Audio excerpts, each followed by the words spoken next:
आपने कभी नोटिस किया है, सैलरी बढ़ती रहती है लेकिन बैंक बैलेंस उतना ही रहता है। पहली जॉब में 25,000 मिलता है, स्ट्रगल होता है। फिर सैलरी 50,000 होती है, थोड़ा कंफर्ट आता है। फिर 80,000, फिर 1 लाख। लेकिन फिर भी मंथ एंड पर लगता है, पता नहीं पैसे कहां चले गए।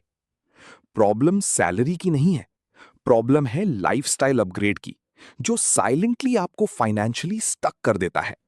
चलिए एक सिंपल एग्जांपल लेते हैं। रोहित की फर्स्ट जॉब थी 30,000 पर मंथ। वो शेयर्ड फ्लैट में रहता था, लोकल ट्रांसपोर्ट यूज करता था और एक्सपेंसेस कंट्रोल्ड थे। हर मंथ वो 5,000 सेव कर लेता था। 2 साल बाद सैलरी हो गई 70,000। अब रोहित ने सोचा, अब तो डिजर्व करता हूं बेटर लाइफ। शेयर्ड फ्लैट छोड़कर 1 BHK ले लिया, रेंट 18,000। बाइक अपग्रेड करके ईएमआई पर new bike 4,500 per month. Weekends eating out 5,000। Subscriptions, better phone EMI 3,000। Cab rides 3,500।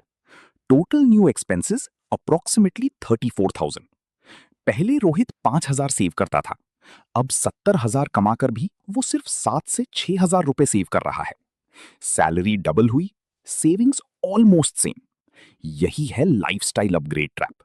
ये ट्रैप इतना डेंजरस क्यों है? क्योंकि ये एकदम लॉजिकल लगता है। सैलरी बढ़ी है तो लाइफ इंप्रूव करनी चाहिए। बिल्कुल सही बात है। लेकिन प्रॉब्लम टाइमिंग की है। मोस्ट सैलरीड लोग इनकम बढ़ते ही फिक्स्ड एक्सपेंसेस बढ़ा देते हैं।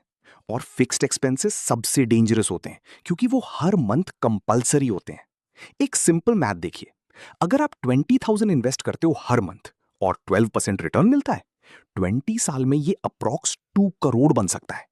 लेकिन अगर लाइफस्टाइल अपग्रेड की वजह से आप सिर्फ 5,000 इन्वेस्ट करते हो, तो सेम पीरियड में सिर्फ 50 लाख के आसपास बनेगा। Same person, same salary growth, difference सिर्फ लाइफस्टाइल का। साइकोलॉजी यहां इंटरेस्टिंग है। हम लोग कंपैरिजन में जीते हैं। ऑफिस में किसी ने कार ली, प्रेशर। फ्रेंड ने आईफोन लिया, प्रेशर। रिलेटिव्स पूछते हैं, अभी भी रेंट पर। ये सब मिलकर एक इनविजिबल सिस्टम क्रिएट करते हैं जहां सक्सेस का मतलब होता है visible upgrades, better house, better car, better phone. लेकिन वेल्थ इनविजिबल होती है। Mutual funds, investments, emergency fund, ये कोई नहीं देखता। इसलिए माइंड ऑटोमेटिकली चूज करता है visible reward over long term security. Short term में लाइफस्टाइल अपग्रेड आपको सक्सेसफुल फील कराता है, लॉन्ग टर्म में ये आपको फाइनेंशियली स्टक कर देता है। सबसे बड़ा कॉन्सिक्वेंस क्या होता है? आपकी इनकम बढ़ती रहती है लेकिन फ्रीडम डिले होती रहती है। आप जॉब चेंज नहीं कर सकते इजीली, ईएमआईज, ब्रेक नहीं ले सकते, रेंट, रिस्क नहीं ले सकते, फिक्स्ड लाइफस्टाइल। मतलब सैलरी इंक्रीज हुआ पर फ्लेक्सिबिलिटी डिक्रीज हो गई। स्मार्ट लोग क्या अलग करते हैं? वो लाइफस्टाइल अपग्रेड डिले करते हैं। वो इनकम बढ़ने पर पहले सेविंग्स रेट अपग्रेड करते हैं। एग्जाम्पल, सैलरी 50,000 से 80,000 हुई, नॉर्मल रिएक्शन लाइफस्टाइल 30,000 से 55,000। स्मार्ट रिएक्शन लाइफस्टाइल 30,000 से 38,000 और बाकी इन्वेस्ट। ये डिफरेंस बोरिंग लगता है, लेकिन लॉन्ग टर्म में यही रियल वेल्थ क्रिएट करता है। उनका गोल होता है पहले फाइनेंशियल कुशन, फिर कंफर्ट, पहले ऑप्शंस, फिर अपग्रेड्स। लाइफस्टाइल अपग्रेड गलत नहीं है, प्रॉब्लम तब होती है जब अपग्रेड इनकम से फास्ट होता है। अगर लाइफस्टाइल हर सैलरी हाइक के साथ ऑटोमेटिकली बढ़ रहा है, तो आप चाहे कितना भी कमा लो, आपको कभी इनफ फील नहीं होगा। और वही मिडिल क्लास ट्रैप है। काम कंक्लूजन ये है कि वेल्थ हाई इनकम से नहीं, कंट्रोल्ड लाइफस्टाइल से बनती है।